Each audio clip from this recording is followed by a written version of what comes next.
Hello students, today we will discuss NTSC problems and CBSE problems topic area related to circle. Question number 22. The diameter of front and rear wheels of a tractor are 80 centimeter and 2 metre.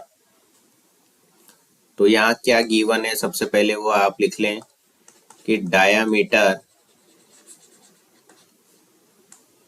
Of front wheel वो आपको दे रखा है 80 centimetre, यानी कि जो tractor है उसका front wheel का डायामीटर वो आपको दे रखा है 80 सेंटीमीटर। ठीक है। सेकंड आपको दे रखा है डायामीटर ऑफ रेयर व्हील, पीछे वाले पहिए होते हैं ना जो बड़े वाले, उसका दे रखा है 2 मीटर। 2 मीटर का मतलब हो गया 200 सेंटीमीटर, राइट। भाई ट्रैक्टर के आगे के पहिए तो छोटे होते हैं और पीछे के पहिए बड़े होते हैं, तो बड़े पहियों के लिए कितना दे रखा है रेयर व्हील का 2 मीटर, यानी कि 200 सेंटीमीटर, 200 सेंटीमीटर। अब रेडियस आप फाइंड आउट कर लो। भाई डायमीटर आपको दे रखा है, तो फ्रंट व्हील की रेडियस की बात करी हमने साहब, जिसको हमने बोल दिया R1, तो वो होगी 40 सेंटीमीटर, क्योंकि 80 सेंटीमीटर को 2 से डिवाइड कर दिया। इसी तरीके से रेडियस ऑफ रेयर व्हील की हमने निकाली साहब, जो कि R2 है, 200 डिवाइड बाय 2 यानी कि 100 centimetre. 200 divided by 2 that is equal to 100 centimetre. अब अपने को क्वेश्चन में और आगे क्या दिया हुआ है, find the number of revolution that rear wheel की बात करी, will make in covering a distance in which the front wheel makes 1400 revolution. मतलब फ्रंट व्हील तो 1400 रिवॉल्यूशन कर लेता है, तो रियल व्हील के कितने रिवॉल्यूशन होंगे ये बताने हैं आपको, कि find the number of revolution that the rear wheel will make in covering a distance in which the front wheel makes 1400 revolution. मतलब N1 तो आपको दे रखा है 1400 और N2 आपको फाइंड आउट करना है यहाँ पर। ठीक है, तो यहाँ पर आपको number of revolution of front wheel आपको दे रखा है साहब 1400, इसको हमने बोल दिया N1। अब N2 हमने क्या कंसीडर कर लिया, let and the number of revolution of rear wheel to cover the distance B N2।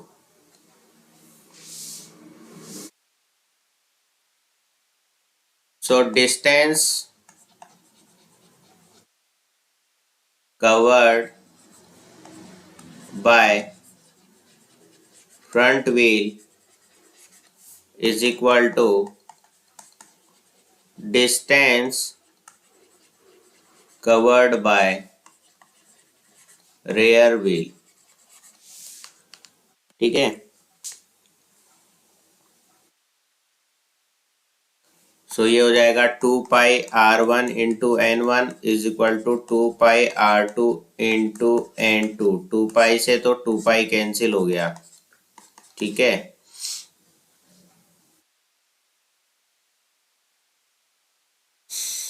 R1 आपका 40 है, N1 आपको 1400 दे रखा है, R2 आपका 100 है, N2 आपको फाइंड आउट करना है। तो 100 से 2 जीरो तो आपकी कट गई, तो ये आ गया 14 इंटू 40, तो ये हो गया 560। N2। Therefore number of revolution of rear wheel वो कितना आ गया 560 रिवॉल्यूशन। ओके, तो इस तरीके से इस क्वेश्चन को हम सॉल्व करेंगे। Next question, question number 23। The length of the minute hand of a clock is 5 centimeter. Find the area shaped by the minute hand during the time period 6.5 am and 6.40 am.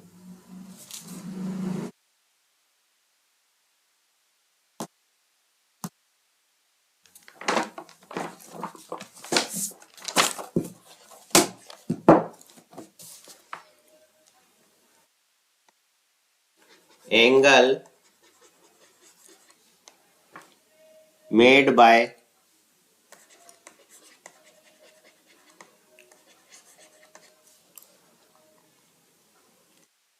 minute hand during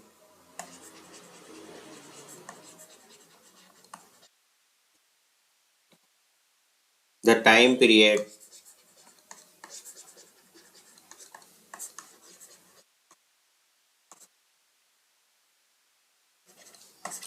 6.5 am to 6.40 am.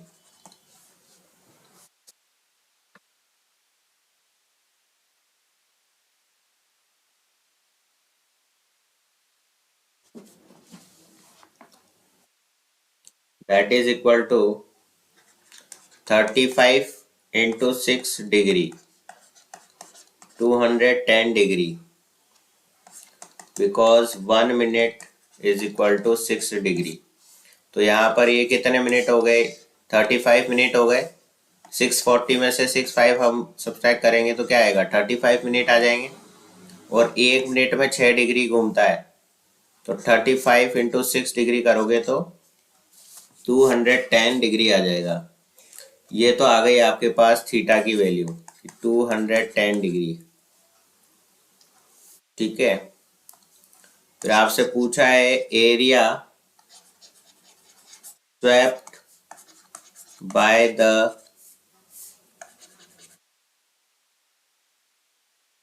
Minute hand, that is equal to theta upon 360 into pi R square. जैसे ये हमने घड़ी बनाई, यहाँ 12 बजे हैं, यहाँ 5, तो ये हो गया 6:05, और 6:40 आपका इस साइड हो जाएगा, है ना, और 6:05 यहाँ पे बजेगी आपकी। ठीक है, तो ये एंगल जो है 210 डिग्री का हो गया।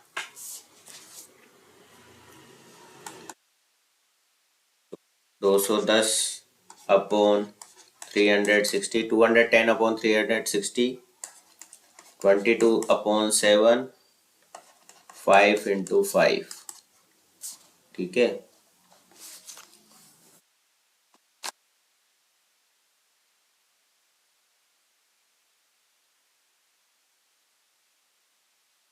इसको हमने सॉल्व किया तो क्या आया 45.83 सेंटीमीटर स्क्वायर। ठीक है बच्चों, समझ में आया क्वेश्चन? तो यहाँ पे कुछ नहीं करना है आपको। यहाँ पर आपको क्या दे रखा है क्वेश्चन में, the length of the minute hand, minute hand की उसकी लेंथ आपको दे रखी है क्लॉक की 5 मीटर। तो ये तो रेडियस हो गई आपकी इसकी, यहाँ से यहाँ तक 5 मीटर। ठीक है, 5 सेंटीमीटर, मीटर गया, ठीक है ना। और यहाँ से उसने बोला कि ये 6:05 से 6:40 तक जा जाए, तो ये 35 मिनट हो गए ना। ठीक है, अब इन्हों को अपने को क्या निकालना है यहाँ पर, अपने से पूछा है कि find the area Swift minute hand during this time period. तो ये वाला एरिया आपसे पूछा उन्होंने, ये वाला एरिया बताना है आपको, ठीक है पूरा। तो यहाँ से यहाँ तक ये कितने डिग्री का एंगल बना ये हमने निकाला। ये निकालने के लिए क्या करा हमने, 1 मिनट में 6 डिग्री घूमती है, हमको जानते हैं, हम ये जानते हैं कि 1 मिनट में 6 डिग्री आपकी जो है मिनट हैंड वाली जो होती है सुई, वो 1 मिनट में 6 डिग्री घूमती है। तो 35 मिनट में कितना घूम जाएगी, है ना, 35 मिनट में कितना घूम जाएगी, 35 × 6 डिग्री, यानी कि 210 डिग्री। तो थीटा की वैल्यू यहाँ निकाल ली हमने 210 डिग्री, और आर की वैल्यू हमको यहाँ दे रखी है। तो इस फॉर्मूला में हमने डाला तो फाइनल आंसर क्या आ गया, 45.83 सेंटीमीटर स्क्वायर। ठीक है।